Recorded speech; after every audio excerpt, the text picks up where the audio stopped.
Kannappa hard drive దొంగతనం case ఏదైతే ఉందో అది కొంచెం సవాల్గా మారినట్టే కనిపిస్తూ ఉంది. ఎందుకంటే హార్డ్ డ్రైవ్ ఎత్తుకెళ్ళినోడు ఎవడైతే ఉన్నాడో వాన్ని అది ఓపెన్ చేసి ఆ సినిమా చూడకముందే పట్టుకోవాలి.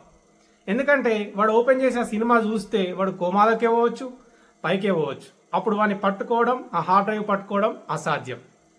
పోనీ వాడు ఆ సినిమా చూడకముందే వాడిని పట్టుకున్నాం అనుకోండి, వాడు దొరికిండు, హార్డ్ డ్రైవ్ కూడా దొరికింది. అప్పుడు రెండు తెలుగు రాష్ట్రాలకే ప్రమాదం.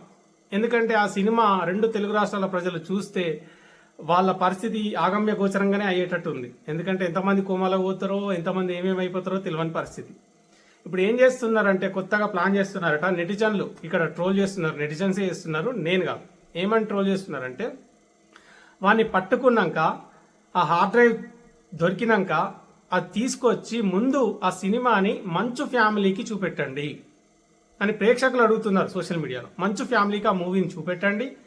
ఆ మూవీ చూసిన తర్వాత మంచు ఫ్యామిలీ మొత్తం మంచిగా ఉంటే, ఎలాంటి డిస్టర్బెన్సెస్ లేకుండా వాళ్ళంతా హ్యాపీగా ప్రశాంతంగా ఉంటే అప్పుడు ఆ సినిమా రిలీజ్ చేయండి, తెలుగు రాష్ట్రాల ప్రజలకు చూపెట్టండి అని చెప్పి నెటిజన్లు సోషల్ మీడియాలో బాగా రిక్వెస్ట్ చేస్తున్నారు, బతిమాలుతున్నారు.